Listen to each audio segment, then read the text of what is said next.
All right, so I got these draggable squares that I can also click on. So if you click on it, it selects one, and if you drag it, it drags one. All good, right? But here's the problem. There's a bug with this. If you drag the selected one, it becomes unselected. So I click it, I could drag the other ones, but if I drag that one, it becomes unselected. This is a very specific bug that directs a very specific way of dealing with selected objects in interactive data visualizations. So I've got here this index HTML that sets up an import map with D3. It sets up a full screen viz container div, and it calls index.js. And then over in index.js, it just sets up this unidirectional data flow with our container, which we just select out of the DOM with get element by ID. So that's going to pull up this one here. And eventually the code will create an SVG element in here dynamically. And then index.js calls this viz function. Let's take a look at this first and then take a look at this unidirectional data flow utility. Viz.js is the entry point, which takes as input the container, which is our div, this and the state and set state things. And then we keep track of the selected datum as state.selected datum. And then we have a function here that can update this. So you can call this when you click on a thing to update the selected datum. But the problem is we are using the object itself as the selected datum. Let's see where we call this set selected datum is right here in setup click interaction. And see what this does is it just adds the clickability affordance, and then it says dot on click get the actual datum, which is the element from the data array. And this is our data right here, just these objects with X and Y.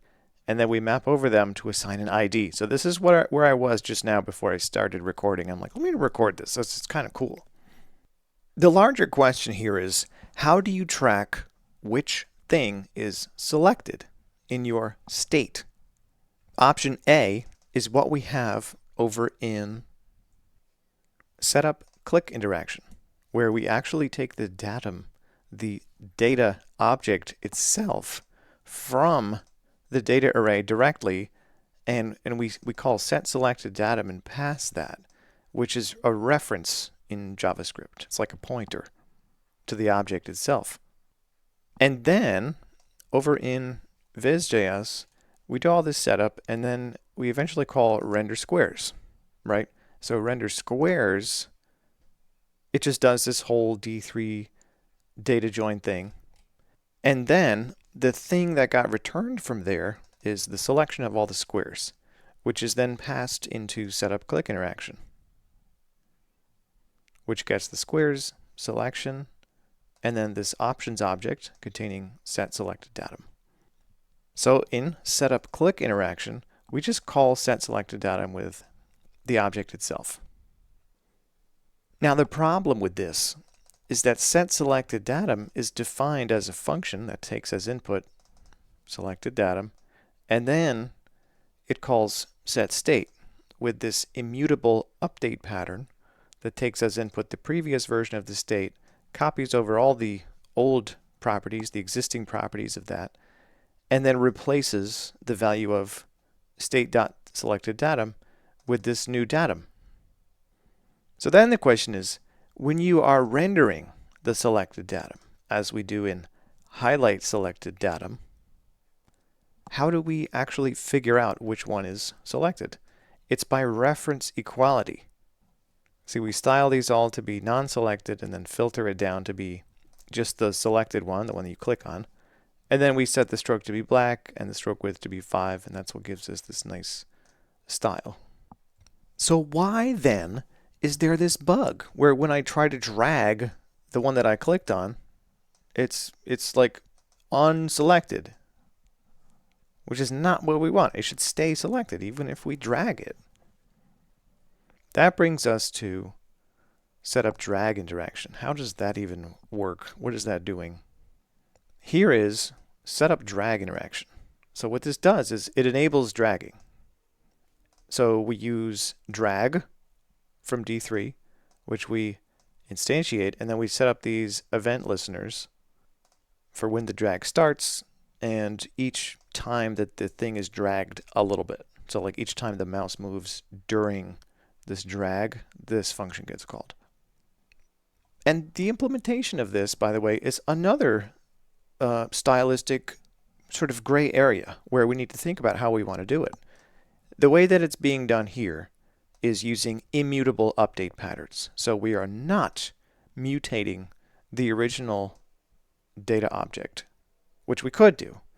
Instead, we are creating a new entry in the data array, a new, datum, where we copy over all the values, like I think color is a value potentially, that we wouldn't want to change when we drag it. But then we replace X and Y with the updated version of those.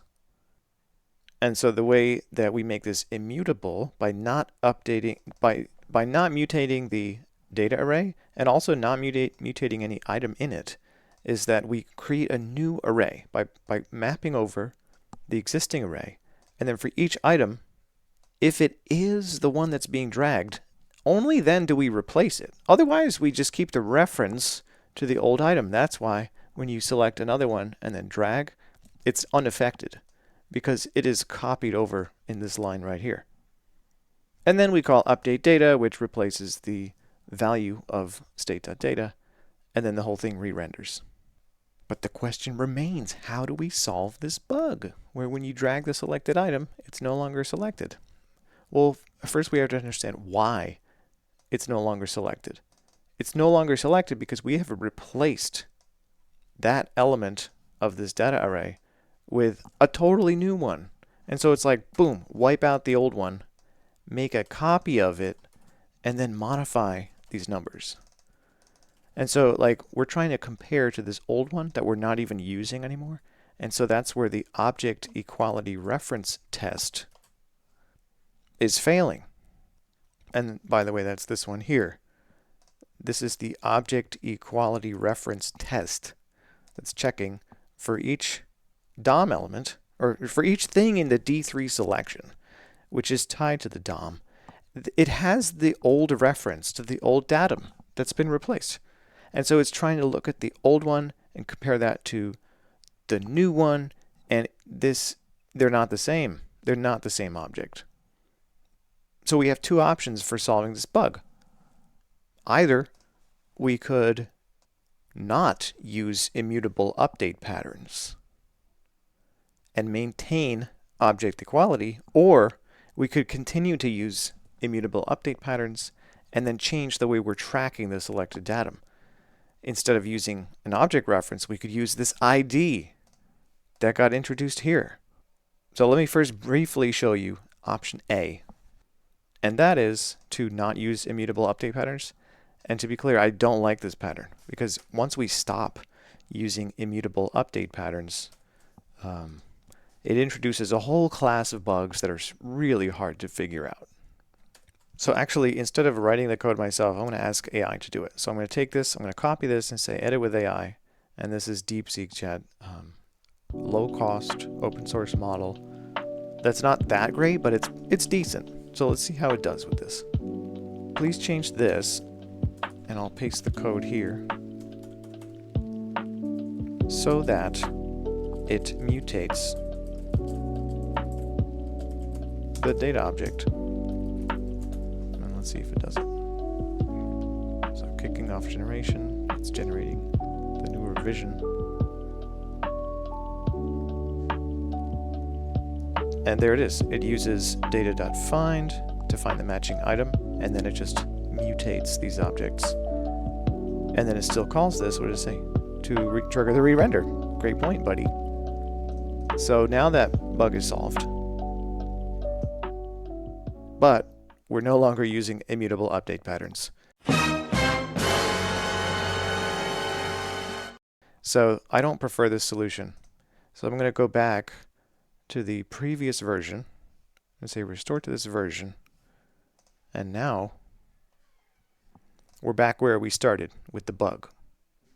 So now let me show you option B for solving this, which is my preferred way to solve this.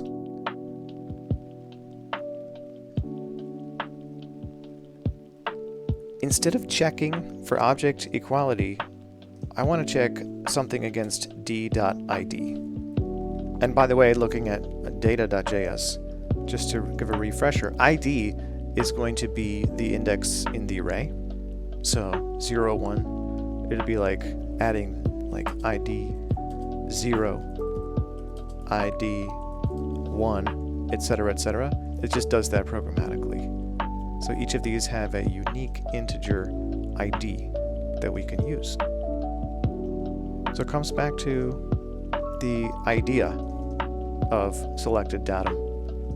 So let's try another edit with AI. This time it'll be a fairly big refactoring. And we can say, please change selected datum to selected ID and update all code necessary to use that throughout. And then, just to be clear, use the d.id property that is added in data.js. And then, just to be super clear, I love spelling things out because it increases the likelihood of success with these LLMs. Update the object reference equality check so that it just checks the ID. Okay, so here's the prompt for AI. Please change selected datum to selected ID and update all code necessary to use that throughout. Use the d.id property that is added in data.js. Update the object reference equality check so that it just checks the ID. Submit. So it's changing viz.js, a couple files. Oh, so fast. And the first thing I want to do is see if it works. Yes, it does. Oh my gosh. So you could complete the code review there, but let me do an actual code review. So this is well done. Change the names, propagate them down. Let's see about highlight selected datum. Okay, kept that name. That's okay. And now it just checks the ID. Is the selected ID. Perfect. Amazing.